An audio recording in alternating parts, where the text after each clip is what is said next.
दोस्तों नमस्कार। मीरापुर विधानसभा उपचुनाव में इस समय घमासान तेज है और गंगा स्नान चूंकि करीब आ गया है, 15 तारीख को गंगा स्नान है, जिसकी वजह से चुनाव पीछे हटा है। तो ट्रैक्टर टोलियां गांव-गांव से शुक्रताल की तरफ और गंगा के किनारे जो बड़े स्थान है जहां पर मेला लगता है वहां बड़ी तेजी से आगे बढ़ रही हैं और पूरे वेस्टर्न यूपी में गंगा स्नान का माहौल बन गया है। खास तौर पर बनाई गई बुग्गियाँ, फिरक, ट्रैक्टर ट्रोलियाँ, उसमें परिवारों के साथ, बच्चों के साथ, बुजुर्गों के साथ लोग मूव कर रहे हैं। और दूसरी तरफ चुनाव बहुत तेज हो गया है। इधर गंगा स्नान का इम्पैक्ट गन्ने की कटाई पर भी आ गया, चीनी मिलों पे भी कम भीड़ दिखाई दे रही है। तो ये इस समय माहौल है और नेता डोर टू डोर कैनवेसिंग कर रहे हैं सभी दलों के। अब कुछ बड़े नेताओं की रैलियां आने वाले समय में लग गई हैं। अखिलेश यादव 16 तारीख को ककरौली गांव में आ रहे हैं, चंद्रशेखर और ओवैसी 18 तारीख को मीरापुर में जनसभा करेंगे। और ये साफ हो गया है कि मायावती या आकाश आनंद अपने प्रत्याशी के लिए प्रचार करने नहीं आएंगे। ऐसा कोई कार्यक्रम उनका अभी नहीं आया है और हमारे पास इन्फॉर्मेशन है कि वो आएंगे भी नहीं। अब देखने वाली बात यह है, मुख्यमंत्री योगी आदित्यनाथ जनसभा करके जा चुके हैं। जयंत चौधरी एक दिन में 4 जनसभाएं करके गए थे, फिर मुख्यमंत्री के साथ जनसभा में थे, तो उनका भी कार्यक्रम कुछ आ सकता है अगले 1-2 दिनों में। हालांकि आरएलडी के और बीजेपी के नेता लगातार लगे हुए हैं। हमारे साथ वरिष्ठ पत्रकार राजेश शर्मा जी मौजूद हैं।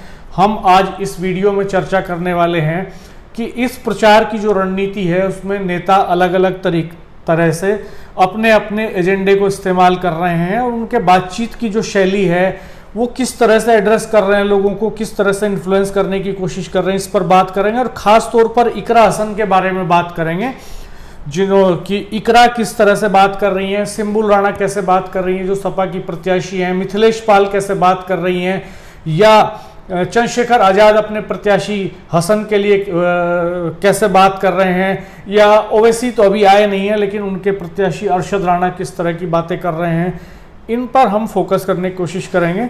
राजेश भाई साहब, आपका स्वागत है, धन्यवाद इस चर्चा में। और जी डॉक्टर साहब, मैं आपसे खास तौर पर ये जानना चाहूँगा कि मुख्यमंत्री का भाषण तो आपने सुना ही था। मुख्यमंत्री आए यहाँ, जयंत चौधरी जी आए यहाँ पे, और अब बड़े स्टार प्रचारकों की बात करें तो उनमें इकरा हसन का मूवमेंट हुआ। उन्होंने पहले दिन 10 गाँव किए, दूसरे दिन भी लगभग 10 गाँव कवर किए। तो क्या आप देख रहे हैं किस तरह के तर्कश से किस तरह के तीर निकाल रहे हैं नेता? डॉक्टर साहब, खास तौर पर इकरा को आपने सुना होगा। अभी डॉक्टर साहब, अगर हम मीरापुर विधानसभा की बात करेंगे तो 5 दिन पहले तक ये लग रहा था कि समाजवादी पार्टी के कोई बड़े नेता क्षेत्र में नहीं आ रहे, जबकि आरएलडी और बीजेपी से लगातार जयंत चौधरी में एक दिन में 4 सभाएं करके चले गए। फिर 3 दिन बाद मुख्यमंत्री योगी आदित्यनाथ और जयंत ने रैली की। तब तक ये था कि कोई सपा की ओर से बिल्कुल सब गुमसुम है, उधर चंद्रशेखर लगे हुए थे, इधर जयंत चौधरी, बाकी सपा और बसपा की ओर से कोई नहीं था। लेकिन जो 3 दिन इकरा हसन का दौरा हुआ, आप बताइए कि जिस शैली में, जिस आक्रामकता शैली में मुख्यमंत्री लगातार बोल रहे हैं, इकरा हसन एकदम साइलेंट मूड में उसके उलट बोल रही है। वो स्थानीय मुद्दों पे बात कर रही है, वो गन्ना किसानों पे भी बात कर रही है, वो गन्ने के रेट पे भी बात कर रही है, वो शुक्रताल धाम की भी बात कर रही है कि भाई डेवलपमेंट करने के बहुत सारे दावे हुए और ये डेवलपमेंट अभी नहीं हुआ। इसके अलावा वो रोजगारी पे लगातार सवाल खड़ा कर रही है और वो महिलाओं के लगातार महिलाओं को टटोल रही है। जब वो जाती है गाँव में, हमने इतना बड़ा जन सैलाब उसके साथ देखा कि जिस गाँव में उसकी सभा, तो पता चला कि उनके बराबर के गाँव के बच्चे, नौजवान, बुजुर्ग, वो सब देखने के लिए इकरा को आ रहे हैं कि इकरा को हम एक बार उसकी झलक पा लें। और इकरा बिल्कुल पॉइंट टू पॉइंट बात कर रही है, वो बिल्कुल इस पर नहीं है कि तुम एक हो जाओ या अलग अलग उठ जाओ। और जो उसका अंदाज है, देखो वो पढ़ी लिखी लड़की है, विदेश में पढ़ के आई है, और जो उसका अंदाज है समझाने का, उसे लोग एक्सेप्ट कर रहे हैं। और उसने पूरा माहौल इस समय क्रिएट कर दिया मीरापुर में। मतलब जो 16 तारीख को अखिलेश यादव की रैली है, उस रैली के लिए पूरा माहौल गर्म कर दिया उसने। हाँ, एक बात और है इसमें कि जैसे इकरा को मैंने भी लगातार ग्राउंड पे जाके उनका देखा, प्रोग्राम कवर किया और सुना। एक तो वो हिंदी और उर्दू के शब्दों को मिक्स करके इस्तेमाल कर रही हैं, दोनों शब्दावली उनके पास बहुत समृद्ध है। तो वो शुक्रताल धाम की बात करती हैं, कहती हैं कि इतना महत्वपूर्ण ऐतिहासिक स्थल है, तीर्थ स्थल है हिंदू भाइयों का, लेकिन सरकार बस कहती है, बोर्ड लगाती है, काम नहीं करती। मोरना मिल की क्षमता वृद्धि पे सवाल उठाया कि सरकार 10 साल मिल चुके हैं इस सरकार को, 10 साल से कहते ही आ रहे हैं कि क्षमता बढ़ाएंगे, लेकिन आज तक बढ़ी नहीं। दूसरा, सिंबल भी बोलती हैं तो सिंबल की शब्दावली हिंदी की है पूरी, वो हिंदी में बात करती हैं, उर्दू के अल्फाज उनके भाषण में नहीं है। और इकरा दोनों का कॉम्बिनेशन बनाती हैं, और इकरा जो है वो बहुत पोलाइटली कहती हैं कि महिलाओं के प्रति अपराध बढ़ रहा है। वो कहती हैं कि अगर आप मुद्दों से जरा सा भी भटके, अपनी ज़िंदगी के असल मुद्दों से आप जरा से भी भटके तो ये आपको गलत रास्ते पे ले जाएंगे। तो इसलिए महंगाई पे बात करते रहो, इसलिए बेरोजगारी पे बात करते रहो, इसलिए जो है महिलाओं की सुरक्षा पे बात करते रहो, इसलिए जो हमारे डेवलपमेंट के इश्यूज़ हैं उन पे बात करते रहो, खेती बाड़ी पे बात करते रहो। ये बातें वो लोगों को समझाती हैं, समझाने की शैली में बोलती हैं। हालांकि पहले दिन उन्होंने जिन 10 गांवों में सभाएं की थी उनमें से अधिकांश गांवों में उनको भाषण देने का मौका नहीं मिला, और उसकी वजह ये रही कि जब वो आती हैं तो उनके ज़्यादातर कार्यक्रम आमतौर पर समाजवादी पार्टी के प्रत्याशी के जो कार्यक्रम लग रहे हैं वो ज़्यादातर घरों में लग रहे हैं। उसमें मैंने पूछा कई जगह कि भाई यहाँ जैसे तेवड़ा गांव में जनसभा थी तो वो एक घर में थी, घेर में, तो मैंने पूछा भाई अंदर क्यों कर रहे हो, बाहर खुले में क्यों नहीं कर रहे हो, क्योंकि छोटा सा स्पेस था, भीड़ ज़्यादा थी तो वहाँ बहुत अव्यवस्था पैदा हो गई, भाषण भी नहीं दे पाई वो ठीक से, और लोग उत्साहित थे ज़बरदस्त। तो मैंने पूछा भाई क्यों अंदर कर रहे हो, तो बोला कि साहब बाहर परमिशन नहीं मिली। आज ये भी सूचना मिली हमें कि कादिर राणा की स्कॉर्पियो जो है वो सीज हो गई है, ऐसी सूचना चल रही है। तो एक तो उनको ये परमिशन का सवाल उनके सामने आ रहा, वो बता रहे हैं कि जगह जगह हमें ये घरों में ही करना पड़ रहा है, बाहर पब्लिक प्लेस पे वो परमिशन नहीं मिल पा रही। तो घरों में करने के चलते वो उस दिन ज़्यादातर जगहों पे स्पीच नहीं दे सकी, लेकिन जब भोकर हेड़ी में सबसे लंबा थोड़ा व्यवस्थित सभा थी अजय चेयरमैन के यहाँ, तो वो भाषण देने का मौका मिला उन्हें वहाँ। तो उन्होंने ये कहा भी कि भाई मुझे सुनो, मैं कुछ बात कहना चाहती हूँ, मुझे कुछ तथ्य रखने हैं आपके सामने, मेल मुलाकात तो होता रहेगा। जबकि वोटर जो है, वोटर उनसे मिलने के लिए उत्साहित है, उनको देखने के लिए उत्साहित है, उनको सुनने में उनका ज़्यादा इंटरेस्ट नहीं है देखने, लेकिन हाँ तो वो बोलती हैं, लेकिन जब तो वोटर बन जाता है, मैं देख रहा था वहाँ पे कि एक साथ 40-40, 50-50, 100-100 नौजवान अपना कैमरा निकाल लेते हैं, तुरंत वो लाइव कर देते हैं फेसबुक पे, कोई वीडियो बना रहा होता है, कोई हॉरिजॉन्टल मोड में, कोई वर्टिकल मोड में, उनके साथ सेल्फी लेने की होड़ मच जाती है। और एक साथ वो रात में सभा थी तो फ्लैश लाइट चमक रही थी कम से कम 50-100 मोबाइल्स की, तो वो लगातार इशू रेज करती चली गई, वो अटैक करती चली गई, लगातार जो है योगी सरकार के ऊपर, बीजेपी के ऊपर हमलावर रही, और एक एक करके सिलसिलेवार सारे इश्यूज उठाए।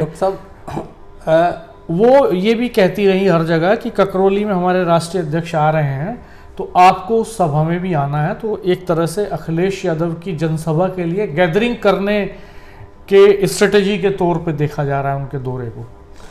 डॉक्टर साहब, आप देखते हो जब इकरा अपना भाषण शुरू करती है तो हालांकि ये उनका कोई कार्य क्षेत्र तो नहीं है मीरापुर, वो केरला की सांसद है, वो ये हवाला देती हैं कि ये मेरे वालिद मरहूम वालिद क्षेत्र है, और मेरे मरहूम वालिद यहाँ लोगों के टच में रहते थे, आते जाते थे, तो अब ये मेरी जिम्मेदारी बनती है कि मैं आप सबके संपर्क में हूँ। चूँकि उस वक्त तो मुजफ्फरनगर और शामली एक ही जिला था, मुनव्वर हसन इस इलाके के बड़े नेता थे। जब वो कहती है कि मेरे मरहूम वालिद, मेरे मरहूम दादा, वो भी सांसद रहे, तो जब वो यहाँ से बात शुरू करती है तो एकाएक लोग बिल्कुल टकटकी लगा कर सुनते हैं। नहीं, वो लीगेसी तो है ना, एक अख्तर हसन MP रहते हैं, अख्तर हसन के बाद मुनव्वर हसन रहते हैं, फिर उनकी पत्नी तबस्सुम हसन रहती हैं, और मुनव्वर तो सारे सदनों में रहते हैं, नाइद हसन इकरा के भाई हैं, इकरा खुद हैं, तो एक लीगेसी वाली एक रिच फैमिली है पॉलिटिकली। ककरौली जब हम लगभग 6-7 दिन पहले गए थे तो जो हमने इसका डिस्कस भी किया था, एक वो जाति है मुस्लिमों में झोजा जाति, जब वो था कि भाई झोजा जाति से चुनाव लड़ रही हैं। आज हम फिर ककरौली गए तो इकरा के इस क्षेत्र में 3 दिन जो दौरा किया, एक बहुत बड़ा अंतर आया। जो लोग पहले झोजा की बात करते थे वो आज क्या बात करने लगे, वो आज दूसरी बात करने लगे। वो नाम भी ले रहे हैं, उनसे पूछ रहे हैं कि आपकी क्या जाति है, बोले हमारी झोजा जाति है। और वो फिर आज ये कहने लगे कि भाई हम तो अखिलेश और राहुल को जानते हैं, हम किसी को नहीं जानते। ना हम राणा को जानते ना हम किसी को जानते। तो ये- देखो माहौल तो उसने क्रिएट कर दिया बहुत ज्यादा। ये जो है दरअसल जो इशू बेस्ड जो स्पीच हैं वो इकरा की स्पीच इशू बेस्ड है, दूसरा चंद्रशेखर की स्पीच इशू बेस्ड है। वो लगातार महंगाई के सवाल को एड्रेस कर रहे हैं, बेरोजगारी के सवाल को एड्रेस कर रहे हैं, वो लगातार वो गन्ने के किसानों के मुद्दे को एड्रेस कर रहे हैं, भाईचारा, सामाजिक समानता, आरक्षण, इन सारे सवालों को एड्रेस कर रहे हैं वो। और बाकी जयंत चौधरी भी, हालांकि जब जयंत चौधरी का भाषण हम सुनते हैं तो वो इश्यूज़ पे बात करते हैं और एक एक पे जस्टिफिकेशन भी देते हैं। वो कहते हैं गन्ने का भाव बढ़ेगा और 400 पार जा सकता है, ये संकेत भी एक जगह इशारों में उन्होंने कहा। हालांकि योगी आदित्यनाथ इस सवाल से बच निकले मुख्यमंत्री, उन्होंने इस पे नहीं कहा बहुत ज़्यादा। क्षमता वृद्धि की और गन्ना किसान की और चौधरी साहब को भारत रत्न की बात तो की उन्होंने, लेकिन सरकार को अगर सरकार की मंशा गन्ना किसानों के फेवर में अच्छा डिसीजन लेने की थी तो इस उपचुनाव की घोषणा के पहले उनको भाव घोषित कर देना चाहिए था और माइलेज लेते वो इसका, वो 400 पार करके और इसका माइलेज ले लेते किसानों में कि हमने गन्ने का भाव सबसे ज़्यादा बढ़ाया। मायावती सरकार, अभी तक जितनी भी सरकारें हुई हैं उनमें सबसे ज़्यादा भाव बढ़ाने वाली सरकार मायावती की सरकार रही है। बिल्कुल। उस रिकॉर्ड को तोड़ के योगी जी के पास एक मौका था जो उन्होंने गंवा दिया कि वो चुनाव से पहले उस रिकॉर्ड को तोड़ के और फिर मंचों से भाषणों में बताते कि भाई हमने इतना बढ़ा दिया, अब तक का रिकॉर्ड तोड़ दिया आज़ादी के बाद से लेकर अब तक का। तो लग रहा है आपको क्या रेट बढ़ेगा इस बार गन्ने का? मुझे लगता है कि रेट तो बढ़ेगा थोड़ा बहुत, लेकिन बहुत नहीं बढ़ेगा। नहीं, अगर बढ़ाते रेट तो उसका अब अगर घोषणा माइलेज लेते उसका तो जाहिर तो सी अगर वो अब नहीं बोल रहे हाँ। तो हमें लगता है कि क्योंकि पहले भी अब तो 4 साल बाद रेट बढ़ा। अब तो आचार संहिता लगी हुई है, तो आचार संहिता में तो वो कोई क्लेम कर नहीं सकते भाई क्या भाव होगा। लेकिन आचार संहिता लगने से ठीक पहले, वो 3 दिन पहले सरकार बड़े बड़े फैसले करती है, अखबारों में खबरें छपती हैं, सौगातें दी, प्रधानमंत्री ने इसका फीता काट दिया, योगी जी ने उसका फीता काट दिया, ये हाईवे खुल गया, वो एक्सप्रेसवे खुल गया, ये रैपिड रेल चल गई और ये शिलान्यास हो गया, ये आधारशिला रखी गई, ये लोकार्पण हो गया। ये चलता है चुनाव सब इशारों में ये कर सकते थे आचार संहिता लगने से पहले कि इस बार किसानों के लिए गन्ना किसानों को सरकार देगी सौगात। इशारों की जरूरत ही नहीं थी। इशारे की बात तो तब होती जब मौका नहीं होता। भाई एक परंपरा तोड़ देते आप बजाय ये कहने के कि हमने 2,58,000 करोड़ किसानों के खाते में डाल दिए। भाई महंगाई बढ़ रही है, रेट बढ़ा है, प्रोडक्शन बढ़ा है, तो ज़्यादा पैसा जाहिर सी बात है किसान के खाते में आएगा। सन 50 में 52 में जितना पैसा किसानों के खाते में आता था उतना आज थोड़ा ही आएगा। तो आप उसको कंपेयर करके अचीवमेंट बताने के बजाय आप कहते कि भाई यूपी के इतिहास में सबसे ज़्यादा हमने 40 रुपये क्विंटल रेट बढ़ा दिया है गन्ने का और घोषणा कर दी है चुनाव से पहले ही, आचार संहिता भी लागू नहीं होती। और केन एक्ट कहता है कि आप गन्ने का भाव घोषित कर दें मिले चलने से पहले। अक्टूबर में चीनी मिले चलती है, अगस्त में सितंबर में घोषित कर देना चाहिए। अच्छा डॉक्टर साहब, आप ये देखते हो कि वो ये तो कहते हैं बड़े बड़े सरकार में जो नेता हैं, मंत्री हैं, कि हमने 7 साल में 2,70,000 करोड़ दिया, लेकिन ये नहीं कहते कि हमने इन 7 सालों में रेट कितना बढ़ाया। हाँ, सही बात। पहली सरकार ने कितना बढ़ाया। दूसरा,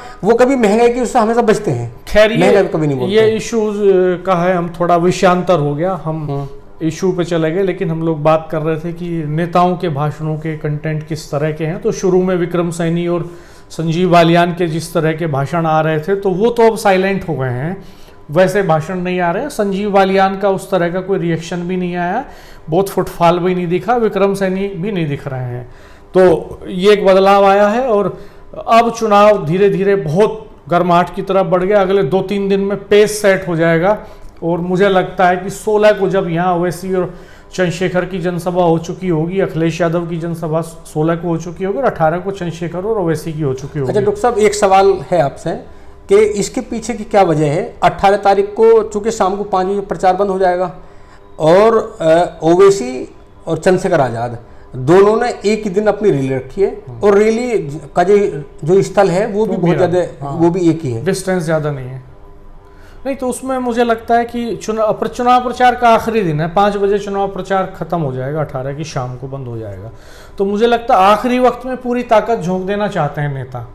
तो बीजेपी के पास, आरएलडी के पास तो चूंकि टाइम था और ये सीट उन्हीं के पास थी, तो महीनों से तैयारी में लगे थे। बड़े पूरे वेस्टर्न यूपी के विधायक, सांसद, खुद जयंत चौधरी जी जो है 4 बार एक दिन में कर गए सभा, एक दिन मुख्यमंत्री के साथ कर गए, मुख्यमंत्री कर गए, फिर भी कर सकते हैं। तो उनके पास संसाधन, नेता, क्षमता सब ज़्यादा है कंपैरेटिवली।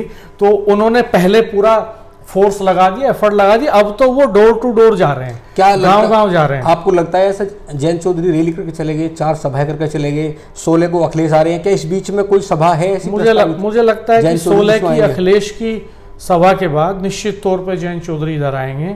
18 के चंद्रशेखर के और ओवैसी के पहले हो सकता है कि वो 17 में मूव करें, हो सकता है वो 18 में भी कोई रोड शो वगैरह करें या कुछ करें। मुझे लगता है ऐसा, मेरा आकलन है ऐसा कि एक दिन वो पेनिट्रेट और करेंगे इस इलाके में। और ये इस पे भी डिपेंड करेगा कि लीडर्स हमेशा फीडबैक लेते रहते हैं। तो उनके जो नेता घूम रहे हैं, जैसे अब क्या है कि बाकी दलों ने थोड़ा लेट चुनाव प्रचार शुरू किया, वो थोड़ा उन्होंने पहले फोर्स लगा दिया। तो वो पहले फोर्स लगा के डोर टू डोर पे चले गए, पर्सन टू पर्सन चले गए। और बाकी नेताओं ने अब जो है फोर्स लगाया बड़ा, इस बीच में वो पर्सन टू पर्सन जाएंगे। तो व्यक्तिगत नाराजगियों को सेटल करना, जिला पंचायत के सदस्यों को मैनेज करना, प्रधान को मैनेज करना, हर जगह बस्ता लग जाए आपका, इसको मैनेज करना, हर जगह एजेंट बन जाए आपका, इसको मैनेज करना, कहीं बूथ कैप्चरिंग जैसी घटना नहीं हो, इसको मैनेज करना, कहीं एक तरफा वोटिंग नहीं हो जाए, इस सब को मैनेज करना। तो इस सब में अब सब लगे हैं सब। डॉक्टर साहब, ये देखने में आया बहुत सारे हमने उपचुनाव देखे भी हैं। दोस्तों वीडियो थोड़ा लंबा हो रहा है, आप कमेंट बॉक्स में रिएक्शन देते रहिएगा अपना, हम सम अप करने जा रहे हैं जी। फाइनल कमेंट आपका चाहता हूं। उपचुनाव हम देखते हैं तो उपचुनाव में हमेशा मायूसी होती है। इस बार तो हमें लग रहा है ऐसा नहीं लग रहा। नहीं, मुझे लगता है कि वोटिंग परसेंटेज ठीक ठाक रहना चाहिए, क्योंकि गंगा स्नान खत्म हो जाएगा 15 तारीख में, और उसके बाद 4-5 दिन का समय है। 16 तारीख 15 की सुबह 15 दिन भर में लोग वापस आ जाएंगे, 3-4 दिन का समय रहेगा, रिलैक्स होंगे। और मुझे लगता है वोटिंग परसेंटेज ठीक ठाक रहना चाहिए। जिस तरह से पेनिट्रेशन किया है ना यहाँ पे नेताओं ने, और जैसा घमासान मचा है, एकदम ऐसा लग रहा है जैसे पूरे प्रदेश में चुनाव सिर्फ मीरापुर में हो रहा है उपचुनाव सिर्फ मीरापुर में हो रहा है, ऐसा इंप्रेशन जा रहा है। तो ये बाकी जगह वेस्ट यूपी की सीट सबसे हॉट होगी ना? हॉट सीट भी है, चूंकि वो डिसाइडिंग है, बहुत सारी चीजें हैं। तो इस बीच अलग अलग जनसभाएं तमाम नेताओं की हो चुकी, कुंदर की खैर पे भी फोर्स लगा रहे हैं। खैर देखते हैं क्या होता है। तो दोस्तों हमारे वीडियो पे आप भी कमेंट करके रिएक्शन दीजिएगा, आप क्या सोचते हैं, किन नेताओं के भाषण आपको ज़्यादा प्रभावित कर रहे हैं, किसकी भाषा शैली, किसकी शब्दावली ज़्यादा बेहतर है, कौन शालीनता से अपनी बात कहने में माहिर है। चूँकि भाषण कला भी एक तरह का एक कौशल है, एक आर्ट है, और बहुत सलीके से, बहुत करीने से, इशारों में बात कह जाने की अदा कुछ लोगों के पास होती है। कुछ लोग आक्रामक बोलते हैं, खुल के बोलते हैं, कुछ लोग योगी जी की तरह बोलते हैं, कुछ लोग जैन जी की तरह बोलते हैं। तो जैसे 1-2 जगह लोगों ने कहा भी कि कुछ लोग ऐसे होते हैं जिनको हार्डकोर लैंग्वेज पसंद होती है, कुछ वोटर्स ऐसे होते हैं जिसको सोफिस्टिकेटेड लैंग्वेज। हर तरह का कलर यहाँ है, पॉलिटिक्स में भी, सोसाइटी में भी। तो धन्यवाद दोस्तों, चैनल को सब्सक्राइब कर दीजिए, बेल आइकन प्रेस कर दीजिए, नोटिफिकेशंस ऑन कर दीजिए, वीडियो सबके साथ शेयर कर लीजिएगा, कमेंट जरूर कीजिएगा। धन्यवाद, नमस्कार।